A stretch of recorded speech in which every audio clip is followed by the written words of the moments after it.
Tango 1 at the top, we are at pop-up vehicle. 10-4, Tango 1, you have control. Tango 1 copy. Stand by. Stand by.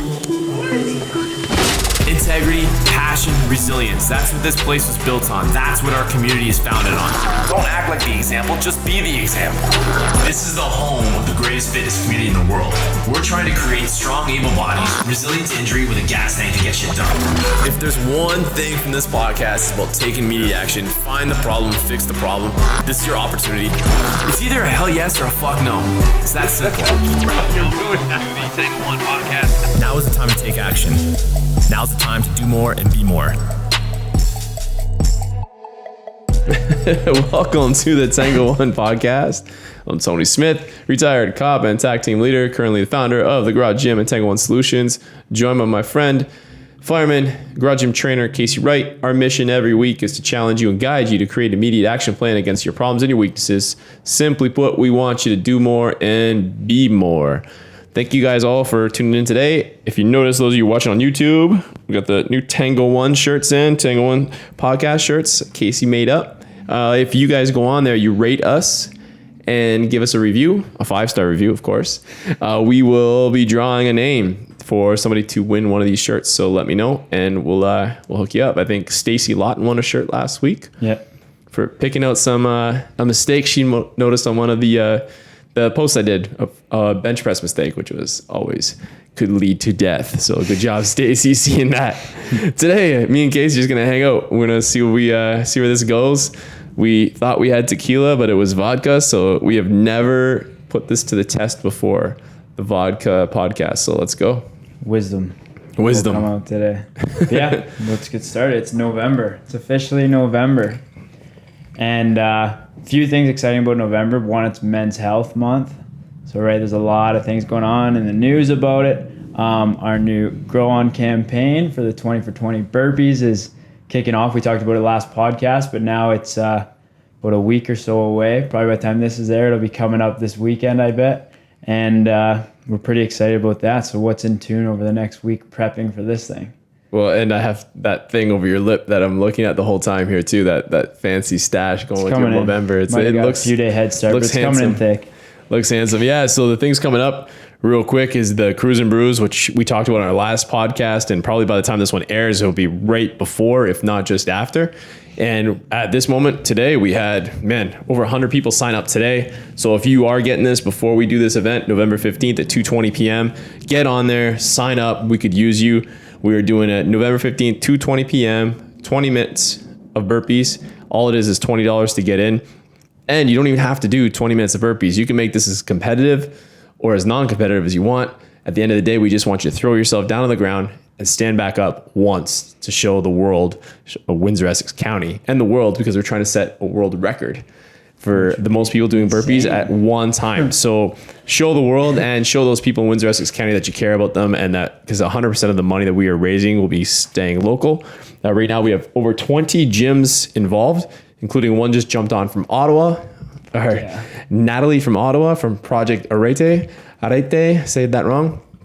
And Varsity House, of course, our good friends Joe and Dan from New York, always supporting us, and we're always supporting them. I saw Big Gus from Indiana threw us some cash today, which is always nice. Just nice to see that even people on the other side of the border are supporting us.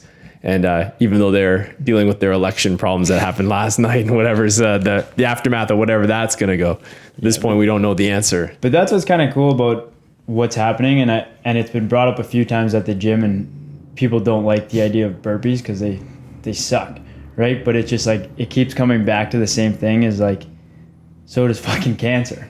Yeah. It sucks, right? So being able to just put in your $20 donation, put in 20 minutes of your time, get with a group of people and do it. It's just like there's so much more going on, and you can suck it up for that time and get to it. And I think people across the border as well, jumping in on it just shows you like this affects everyone and everywhere. So it's just like it's not slowing down because of what's happening around. So yeah, and burpees suck, but not compared to cancer. And that's a perspective on anything that seems to suck in your life is always a great way to look at things. Like, hey, I'd rather do this than be dealing with that, or be, like you and your family and what my family's gone through, what Steph, our manager's family, has been going through. It's terrible to see, and we need more equipment here. We need better treatment here. We need more things here in Windsor, Essex County, so that men in particular don't need to travel, women as well. But a lot of this money is going to be going towards some equipment that we need for men's cancer. So we don't want men to have to travel to Hamilton, to London to get treated, stay up there away from their families, staying in hotels when they're trying to recover. It's just not the way we want to do things. And we're doing everything we can. And I say the gyms and the breweries, and there is a ton of those, but also all these local businesses. Because of COVID this year, we can't have people, more than 15 people, depending on the site, 25 people in one area. So we've had to reach out to all our local partnering businesses, not even partners, just like associating businesses.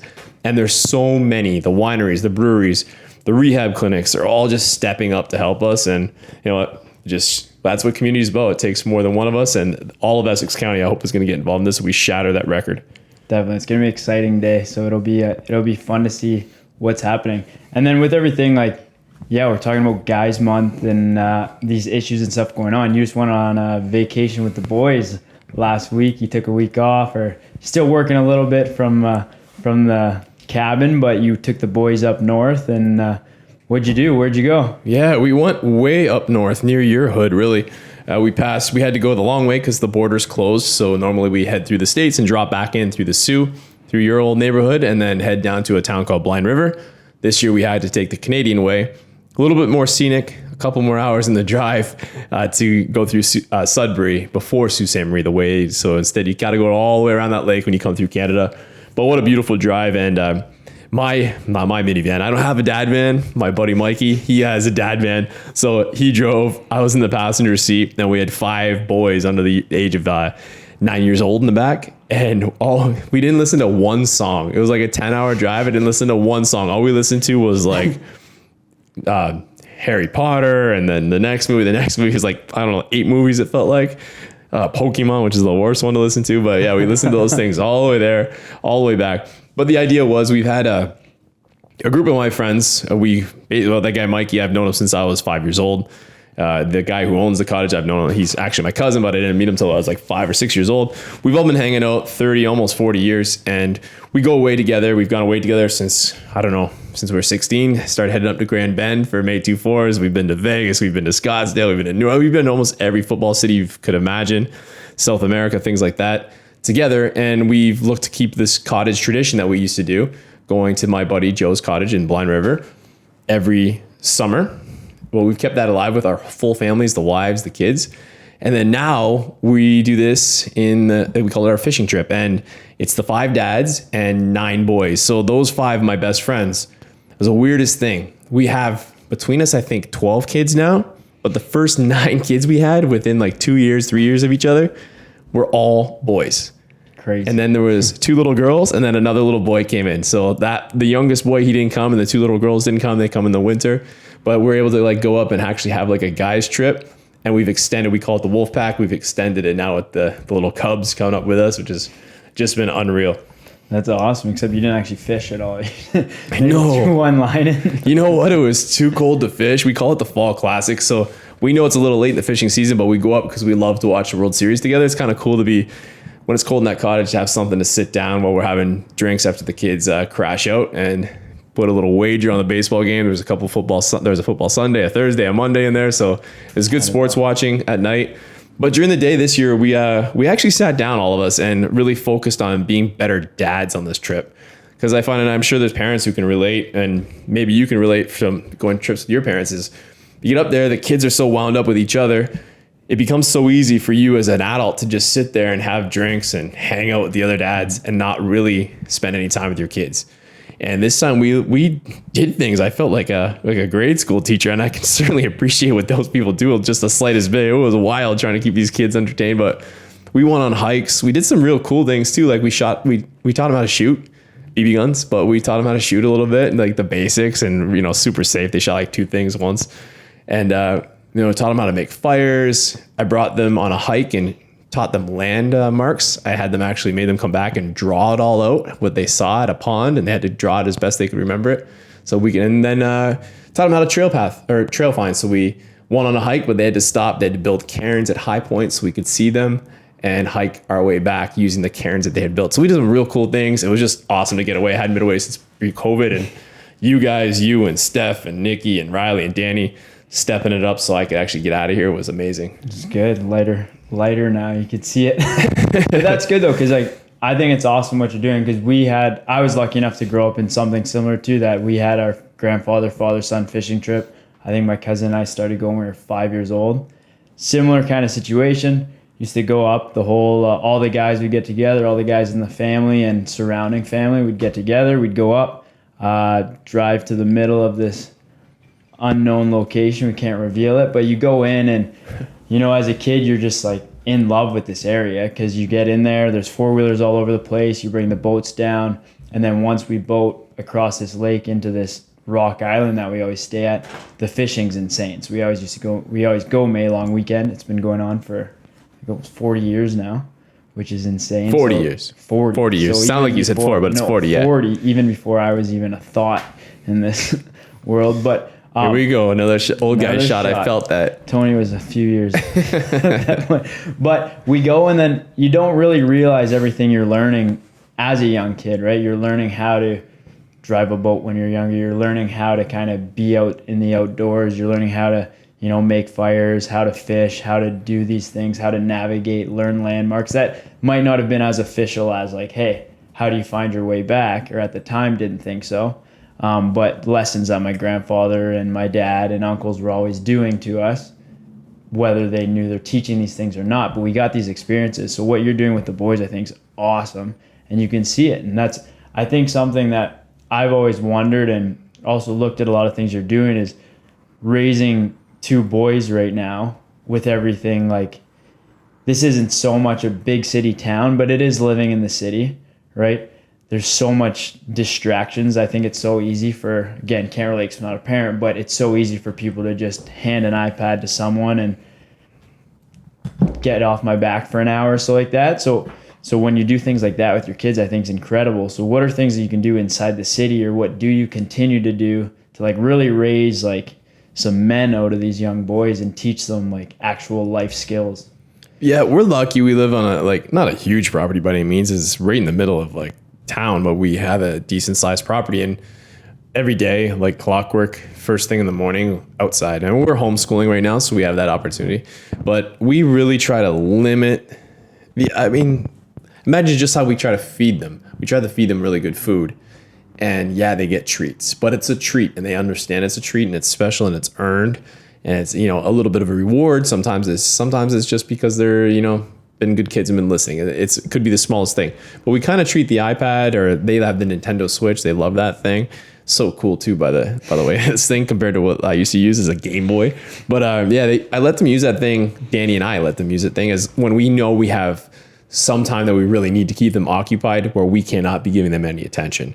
So like Danny, for example, who does her fuel calls at home mostly, her nutrition calls with her private clients, she's got to be on Zoom, gives the kids the iPad, lets them go play on the PlayStation. They play our old games. Like they play like 2011 hockey and stuff. Anyways, but they go down and do that. It keeps them real busy. But when we're out, it's, you know, we're playing football. Like I'm out there teaching them routes, and we play baseball, or we just set up an obstacle course. Or let them. Even better, I think that's where a lot of us parents go wrong, is like we don't let them. I went yesterday, a really cool thing. I want to give a shout out to Teddy Sorokapas, goes to our Kingsville gym. I grew up, we played football with this guy 20 years ago, and now we've kind of reconnected through the gym. And him and his wife, Nat, who's a fireman, and the two of them run this forest school, which is out in the county. And they invited us to go there yesterday with some other children that homeschool. And Teddy's really been helping us with the homeschooling because he's been doing that for a while. And man, I watched Teddy handle these kids yesterday, and it was just so amazing.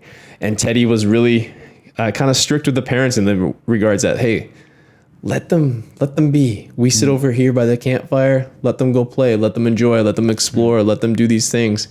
And I could feel myself, and I'm not like, I don't think I'm too much of a helicopter. I could feel myself going there, and I saw some of the other parents that wanted to go near the children and kind of get involved, but we didn't do it. We held off, and the kids just like naturally like learn. Like they started building these like this, like they built a house out of these like 2-foot plank boards, and they just walked around and they built this whole huge thing all together. And then they built a climbing. They didn't have any toys really out there. They just built these climbing things, and they climb trees. It's just so nice to see kids do what they should be doing. Yeah, because that's a thing too. Like I remember we used to always do that, and it's like it's funny when you talk about kind of stepping back as a parent a bit, because it's like how many times you're out with your friends when you're little and you like fall out of a tree, or you're doing something, you fall off your bike, and then if there's not someone around you to coddle you, you just have to kind of suck it up and continue on whatever you're doing, right? So being able to kind of give them that freedom, obviously you're around, but letting them learn those things. And then once the imagination goes, like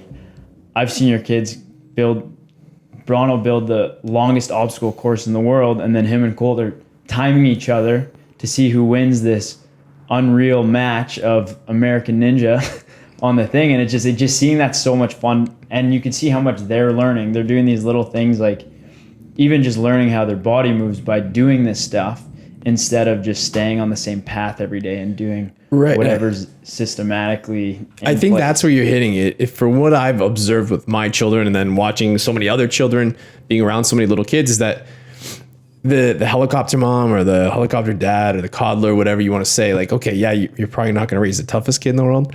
But I think the thing that you're really ruining, because like, I mean, big deal. A kid cries when he falls down. Like, if that's the worst thing that happened. But I think the worst thing that happens is actually that you're taking away their ability to think, critical thinking, which I think is the most underrated skill that people who aren't good at school, like me, and probably you, okay, like have the ability to do. You want like critical thinking, their ability to imagine and to just play and entertain themselves. If you have everything scheduled at this time we're doing crafts, and then we're going to do this, and then we're going to go over there, and then we're going to do this. They don't have the time to use their imagination. So it's very important. I mean, if you're tied up in the house and, the kids, they just learn on their own, and they start to learn on their own. And then like my kid's been talking lately about astronomy a lot. So you know what? Forget the curriculum. We're going to just start pulling up everything we can on astronomy. And they're like quoting things to me on the car ride yesterday that I'm like, what? I didn't even know that was a thing. And sure enough, we look it up later, and they're right because they just watched a couple of YouTube videos on it. That the technology we have at our fingertips is also a great learning tool and a great way to like, hey, let's sit down as a family and learn about this or that. It's been a pretty cool experience so far. I think from listening to some things you've talked about, and Teddy too. Teddy's very open of the stuff he does with his kids at the gym and with his homeschooling. And just like you mentioned there, is like one of your kids mentions their excitement for astronomy. It's like, well, then start looking things up, right? It's as easy as like, go outside, or if you're in the city, go far enough out where at night you can actually see stars. And same thing with technology, use it to your advantage instead of like a crutch, and download those apps that have all the constellations on it, and you can see exactly what you're looking at. And like that stuff's so fascinating. And if you're interested in it, now you've gone down this whole path of actually learning shit you're interested in and teaching it. And then now people, they're going to be more excited, I think, to learn. And then for me, I start to I'm like, oh, wow. Like, I'm like amazed. Like, I feel like I'm learning it for the first time too. I tell you though, being away for that week, you really appreciate, I cannot get my head around what it would be like to be a single parent. And the people that are out there that are doing that, just unreal. Cause I mean, I had my 4 buddies there to support us, and we were outnumbered by these kids, and it was exhausting that, up there too, when we were heating the fire with logs, we were chopping wood, and there's no dishwasher. A lot of the comforts we don't have. You're like, wow. But you know what? Not having those comforts too was kind of made us hang out even more in a different way. So we're washing dishes together. The boys are helping me like carry the lumber that I'm chopping, and the guys are hanging out doing the same thing. It was really it was a great trip, and super appreciative of Danny. And then really reminded me though that I think with the survival camp that we did, that you were a part of, and that I want to do going forward with the men, I think I'd like to do that something with like, boys, maybe not that young, would be too young, but maybe a teenage boys. There's something that we can get and help to develop these skills that a lot of just young men don't have anymore. If we can get them early, I think there's like, I want to say a market for that, but I think there's a real like want for that. And that's the best way to do business, is to figure out something that everybody wants and something that you love to teach, and then you can make a little bit of a business out of it. Yeah, definitely. I think want and like a need for it too, right? Like you see a lot of people and employers who that's what they're looking for. They're looking for people who have not necessarily the perfect resume as to like your degree and passing all these classes and having straight A's and stuff. They want people who can sit down and have a conversation, who have an interesting life, who have these common sense abilities to have a conversation and relate to things outside of a textbook. And I think that it gets passed a lot, but doing things like that, and I think a camp for younger people would be incredible, just to do those things that some people might not have the opportunity to do. So it's definitely in the works, and I think it probably gets you excited that the boys like traveling, doing that stuff, because you've definitely done a lot of traveling, right? And a big thing with traveling is disconnecting, leaving your phone kind of off, or if you're in a different country, not even having service, right? So I think that's a big part, is being able to disconnect for time. And even like if you go away for a week at a time, how refreshing it is to not have to worry about checking your email or your phone, right? It's like amazing. It's incredible what it does to your mindset. I couldn't completely unplug, but I was able to unplug for hours at a time during the day, and it was unreal. And it's so just good for you. It centers you to be out there in nature.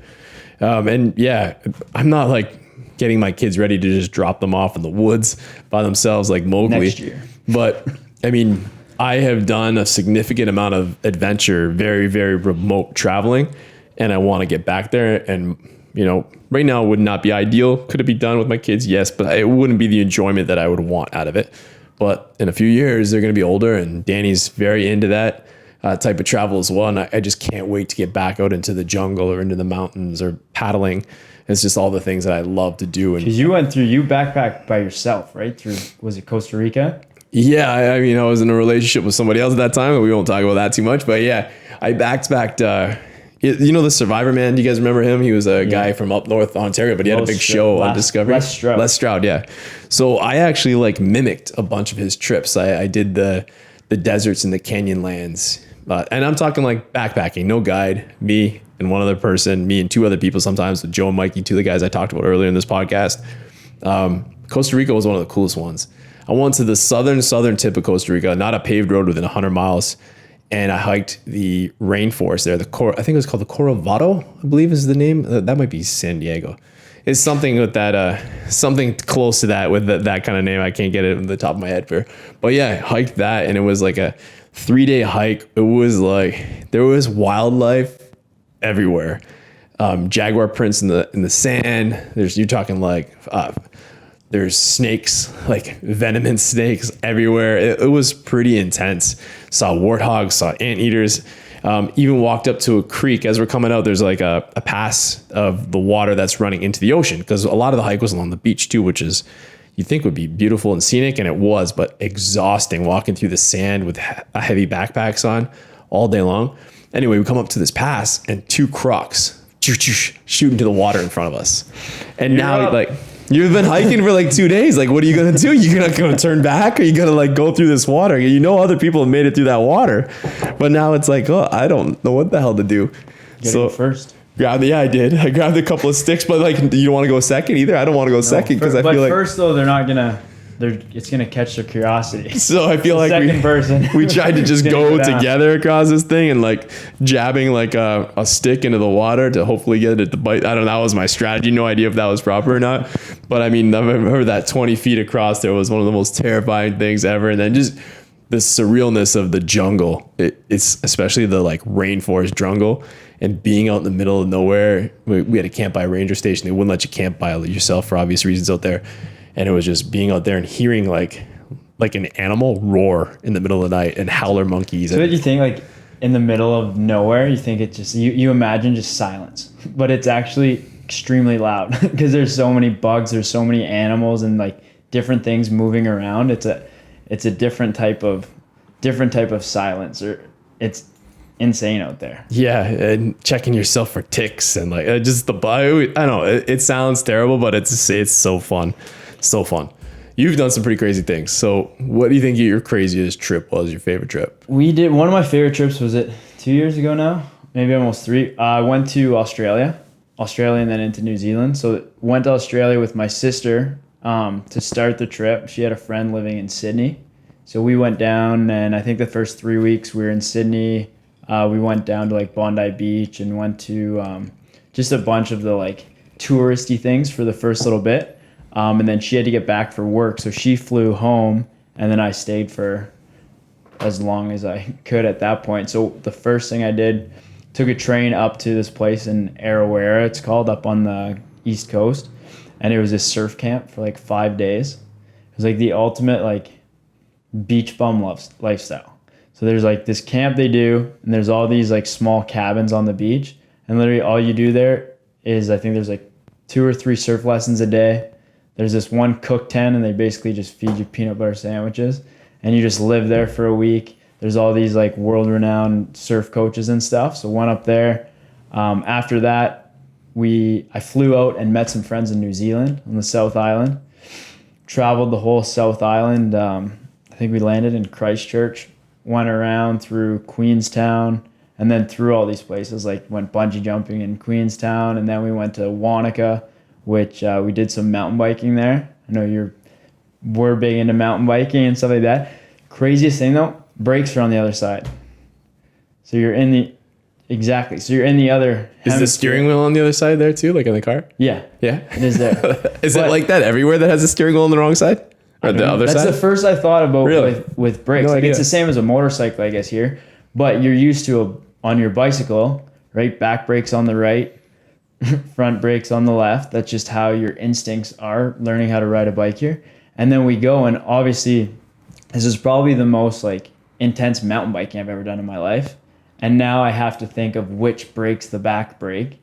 And I'm following my friend who's a big mountain biker. So he's flying through these like single track lanes. I'm trying to stay on his tail, trying to figure out which brake to hit, flying through. And it was like one of the craziest but coolest days ever.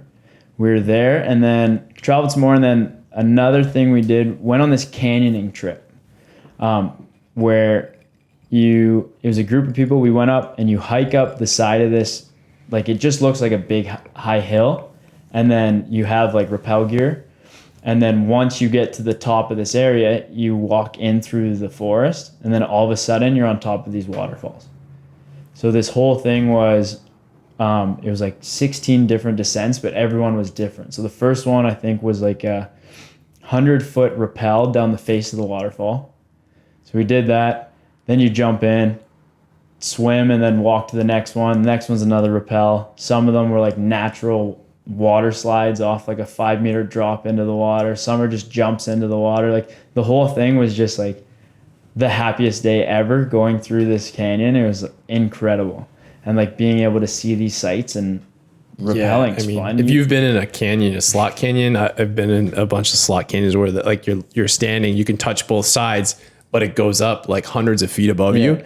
It is a surreal experience. And with the threat of flash floods, which can just basically come through and wipe you out. Like it's a different kind of scared. It's intense. It's so cool, man. And one of the cool things we did growing up with me and my buddies, that same group I've been talking about, was we always kind of did, like I said, we went to Vegas a bunch of times, but we'd go to Vegas and then we'd drive to Grand Canyon. So I've been up and down the Grand Canyon a few times with these guys. One time we flew into Sacramento, went to Yosemite Park, did an amazing 5 days in the backcountry there.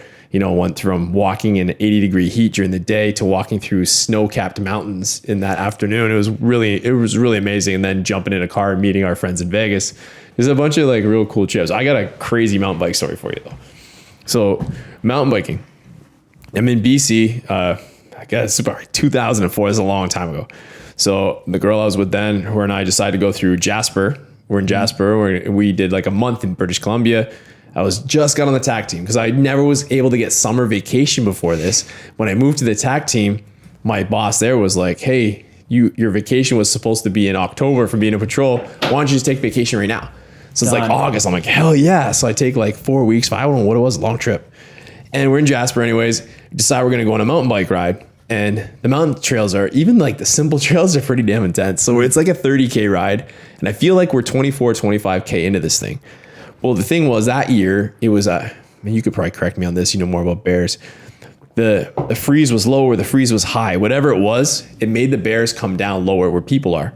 The grizzly bears, not just fucking black bears. Black bears, you see them in Sault Ste. Marie all the time. I've seen so many black bears on trails. They're like big dogs, they run away.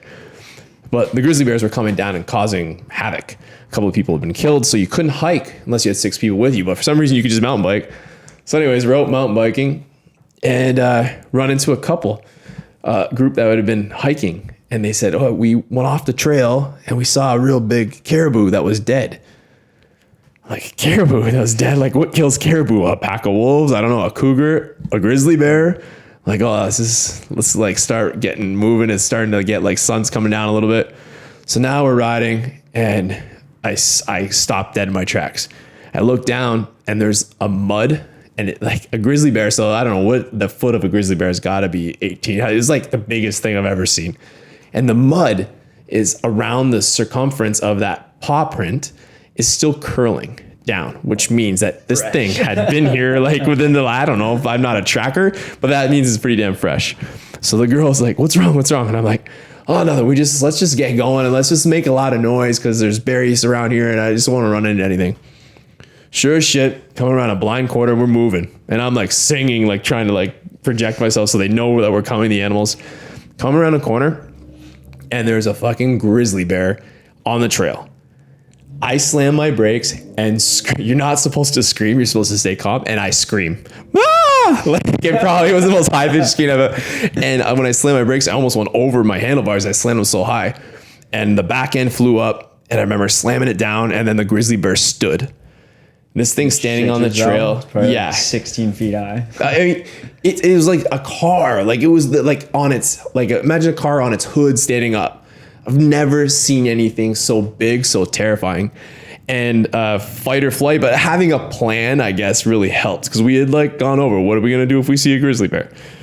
Took that bicycle, I put it over top of my head, and a moment of calmness came over me, and I said, "Hey, it's a grizzly bear. Stay calm. Walk backwards." And we walking backwards. Mountain bike held over my head, and then all of a sudden, out of nowhere, it just darts into the woods, gone. And now I went from like, you talk about your adrenaline dump. I went from like laser focus, totally calm to like, my chain had fallen off. I couldn't get my chain back on the spokes. My hands were just like numb and like shaking because all the blood had left they leave your limbs, right? When you're like fight or flight mode, like all the blood goes to protect your arteries. So if you get, cut, you're not going to bleed out. And so she has to get the thing on and we finally get the chain on. And I'm like, leave the bike. Hey, and you're not even thinking, right? Leave the bike. How am I going to get out of here? So we hop on the bike. We end up riding. We get out onto a roadway, wave down a ranger. And I explain the story. The rangers in the Rockies are probably constantly seeing like tourists. Yeah. They don't take me seriously. They're like, oh, it's probably just a black bear, sir. I'm like, it is absolutely not a black bear. Like, this is not my first time being out in the woods. Like, I've never seen anything like this. So they end up having to shut down the trails. We had to fill out these reports. I'll tell you, that night, that's why I had that tattoo on my arm, actually. People have asked me about that. It's a big grizzly bear. It's a sign of leadership, but it's actually a homage to that bear that didn't rip my head off that day. That would have been an awful, awful death. So I can tell you, that night I got very, very drunk by the campfire and called almost every person I knew and told them I loved them. But yeah, pretty intense story. One of the craziest things I've ever done. Crazy. Bears are fascinating things. We have, where you guys would have been fishing, there's a ton of black bears in that area in northern Ontario. And then but yeah, like you mentioned, they're usually pretty harmless. Just don't get in between them and their cubs, because then it'll obviously feel threatened and might come at you. But grizzly bears and polar bears are ones that, like, they say the complete opposite. Like, either curl up or make yourself again as big and loud as possible, because you never know. We used to be where I used to work up north, when we owned Forest Fire. There was one area, and it was like the Polar Bear Provincial Park of Ontario. So up near the Hudson Bay coast, in through communities like Pewanik and through I'm trying to think why I'm blanking on one of the names. But through there, all along the Hudson Bay coast, you go up there, and it's usually, I think the polar bears don't come in off the ice till usually later in July. But we went up there for, it was the last week of June we were up there. And it was still like 2 degrees. It was freezing up there. But I remember being up on the coast, and you're driving down the coast, you could see the ice far out, and you're just hoping that you don't see anything. So we were on this values protection area. We had to set up the sprinkler system to protect these old outposts for hunters up there. And sure enough, we had another crew down. They were working the front of this fire down a couple miles away. And then they come back and we meet for lunch, and they're saying, sure enough, they saw a bear coming down just along the river. And they're watching this thing and they're yelling and screaming, blowing their whistle, doing everything they can. And they're like, fuck, we're going to do it. If this is a polar bear, they're actively hunting usually. So they're like, what are we going to do? They're like getting the hose ready. They're ready to put it on full blast if this thing comes at them. But luckily it turned off and ran away. But just like, couldn't imagine the fear being up there. And like we've talked about it before, you're in such remote locations. It's a while before you're getting any help coming up there. It's crazy how they do that. Yeah, I mean, I had a bear spray with me. I feel like that would have done, I mean, I've pepper sprayed so many people. I'm thinking like that would have done nothing but blow back in my eyes and make my death more painful. I guess. We always bring that when we go fishing. Yeah, I think it's for black bears. I feel like the rage of a grizzly bear or a polar bear, like you're kind of screwed there. Spray yourself. Call it over. There's the thing. I remember my dad bought it. You have to get I don't know if a license or you have to get it registered because that stuff's so potent.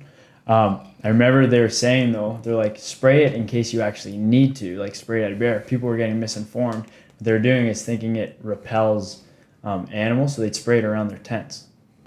But it's like whatever's in it actually attracts animals because the peppers or whatever is in there would bring them around. So people were getting misinformed that you're supposed to use it to just shoot at the animal. So like you said, like pepper spray a person, but they were spraying it around their campsites and bringing in more animals than they're preventing, which is pretty funny when that. This was to read that I did not borrow that spray from the Windsor Police Service. Yeah. It was official bear spray. All right, so let's take a little break and read in this ad. Stephen Kidd, financial advisor. So speaking of education, this guy's one of the smartest guys I know. Does your financial advisor take the time to really listen to you? Is your financial strategy personalized for you and your family? Will your financial advisor be there as your life and financial situation change? When you work with Stephen Kidd, your local Edward Jones financial advisor, he focuses on what's important to you.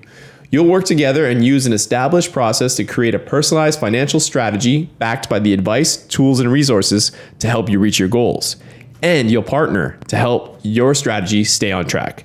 Contact Stephen Kidd today at 519-734-8599. That's 519-734-8599. Edward Jones, member Canadian Investor Protection Fund. So speaking of our boy Gus there up at Westside, in applied science, strength and conditioning. I always say applied science.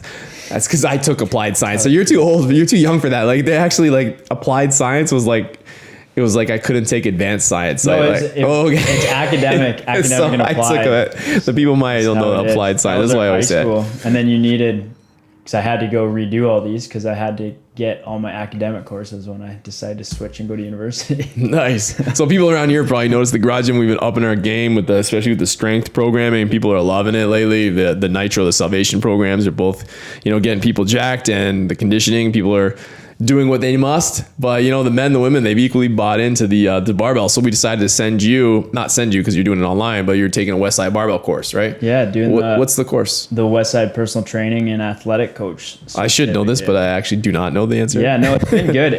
I just how it is. You just kind of have all the material, you organize it and study up as much as you can. Make sure you focus on the programming side of things, and then when you're ready, write the exam. So hoping probably a month or so I can get into that, but there's just a lot of material to cover. It's fascinating though. Like if you've ever heard Louis Simmons talk in any of his shows or any of his podcasts or anything, he's got so much knowledge and it's so like all over the place with things, and his books are similar to that. So it's like there's so much in there and there's so much to learn and grasp.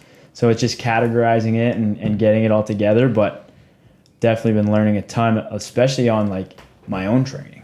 That's what I find the most fascinating, is I'm reading a bit of it and I'm just looking like, well shit, this is what I'm doing wrong, and this is why I'm feeling weak in this aspect of my lifts. And so it's been definitely learning a lot, and so far been able to apply to a lot of people. And yeah, and one of the things you were kind of applying to your own programming, because I trained with you the other day on Saturday or whatever that was, you and Corey especially, actually, because he kind of like lacks that speed in his lifts.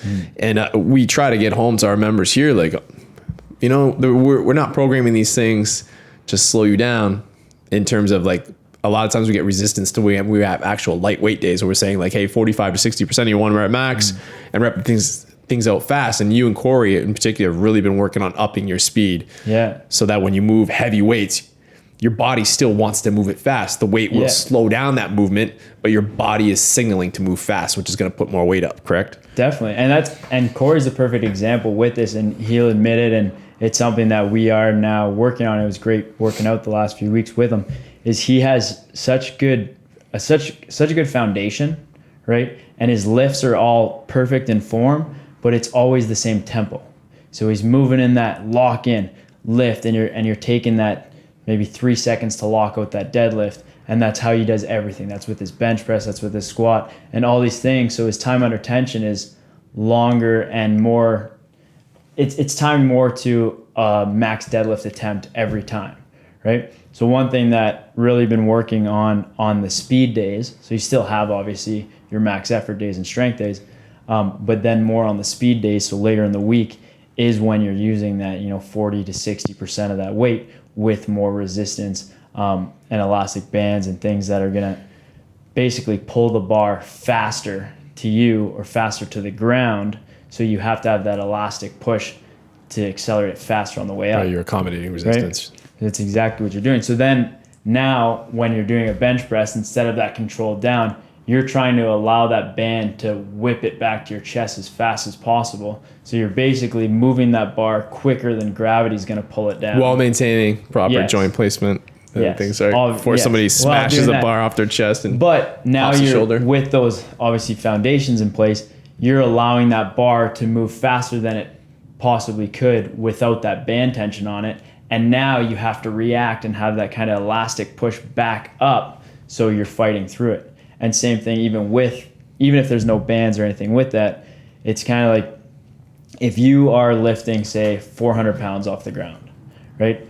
If you're moving, say, 250 as fast as possible, you can still be getting that output around that 400 pounds as opposed to going, closer to 80% or around like 350. You're probably moving it as slow as you would that 400 pounds, and you're lifting 350 pounds. As opposed to, like I said, 250 at a 400-pound velocity, essentially. Right. Makes a lot of sense. You can really geek out on this stuff, and we try not to here, but we also try to teach ourselves. I mean, what's Gus's other great saying is somewhere between bro science and rocket science is where you need to be. And it's nice the more we learn, the more we can apply it. And our programming is loosely based off of the USI barbell methods and, some other courses that we've taken, the DeFranco stuff and things that we're trying to take these things, learn from the best, and apply it to our general pop type of training here, our general physical fitness general physical preparedness training that we are usually in our everyday classes here. And then using this more specific stuff for people who really have goal orientated to get the biggest lifts possible, which isn't needed for most people, but some people really want that. And everybody getting stronger is never a bad thing. Doesn't matter who you are, in my opinion. So kind of a cool thing I've watched you do with this, and you've talked about your learning disorder on here before, and this is a shameless plug, but I just think that it's been so worthwhile that it's worth even saying. The HQ, that we've partnered with HQ Nutrition, and I started taking the product Dustin suggested, Focus, and it's like a nootropic, right? And it's so basically like a cognitive support. And I found that this stuff, and I've had a significant amount of like head injuries. So I am getting older, and I probably drank too much as I was going up. Survivor. But I found that I'm like dialed in when I take this stuff. And then you've actually, because of all the studying you've been doing, started taking their product Focus. Yeah, it definitely helps, even just for the regular day. I find it's been helping. Like I would say, it gets rid of that grogginess in the morning, right? Especially if we're working, you're up at 5 a.m. That first, usually, I'm definitely still not a morning person, even if my routine's on point. It's like you have that little bit of kind of tired eyes, and your mind's kind of all over the place. And then having that in the morning allows me to kind of really dial in, focus, and like I said, lose that grogginess and just feel alert. But you've been able to kick your meds, correct? Yeah, that's one thing I've been doing. Trying to is basically supplement this instead of taking these like prescribed meds that really can like fuck you up basically, right? There's so many side effects to that stuff with like higher anxiety, and so this is, I'm hoping to be, and so far it's been going great is being a healthier substitute to that. Right. It's all natural ingredients, lion's mane, B12. There's a bunch of other ingredients in there that are just known to like help pick you up and get you moving. And I find that I've been when I sit down to do my social media or writing content or even doing a podcast like this, not today, but a couple podcasts ago, I was just like, man, I feel like so dialed in and so focused on it. I'm loving it. So if you guys are interested in anything from there, use code TANGO15. So it's TANGO, all in caps, the number 15, and you get 15% off your order. If you're interested, that's my number one product that I've been using from there. But of course, the protein, everything else is great. And I've been so happy to get involved with this new up and coming company. And they, Dustin and the guys, I've known them since I was a little kid. So very awesome to see them get rolling. So speaking of sponsors, though, I want to read in one more. The Murray Multiples, Team Murray Insurance, Kara and Ian. This episode is also sponsored by them. They're Southwestern Ontario's number one ranked Desjardins insurance agency by their clients, and they are owned by Garage Gym's very own OGs from Kingsville, Ian and Kara Murray. Ian and Kara's team pride themselves on many of the high standards of the Garage Gym members have come to expect. They have expertise in their industry with a combined 100 years of experience. They have the best customer service in the industry, including claims concierge service, which is exclusive to their clients. And they focus on community so much. They're helping us so much in this community right now and in our charity work, as they always do. And they are a one-stop shop for everything to protect you, your family, and your assets with the best policies in the industry. Give their team a call today or send them a text at 519-733-2331, or you can find them at murrayinsurance.ca. Thank you, Kara and Ian. Thank you to all of our sponsors. Pretty sweet episode, I think, today. We had no idea what we were going to talk about. Well, we definitely talked about some things. So, I mean, I guess to like kind of sum things up, if you guys take the opportunity to kind of get outside that normal curriculum, education's one tool, but there's more than one way to doing it. And that's what I've been learning from this homeschooling. And I mean, will my kids go back to school? Absolutely. Do I appreciate the teachers even more? Absolutely. But I've also come to know, like, there's, I used to kind of have like an opinion of the hippie type of homeschooling, and it's really just opened my eyes watching how my boys react to this different way of learning and getting outside and just letting them kind of dictate where that day's subject matter will go, and forcing myself to get a little bit smarter when they go what route I don't even know where it's going to go. So hopefully we make a ton of money this upcoming weekend, and please, if you haven't yet, cruiseandbrews.com. That's cruise, CREWS, N the letter, so like Nancy, brews, BREWS.com, and that'll get you there. Just click on whatever gym, doesn't matter, any gym, all the money's going to the same place. Jump on a team or just donate, support us, and let's have some fun with this thing. Let's make some money. It's going to be fun. It's going to be a lot of people. Hopefully it will be good energy. It's going to be a lot of fun with things going on, and like we talked about and mentioned a few times now, it's like 20 minutes of your day, put in the work, because there's so many people who can benefit from this, so many people who are battling so much longer than that 20-minute misery you may be in. And not even, it's going to be 20 minutes of fun, but just take a step back and take a look at the people who are spending that time driving up and down the highway.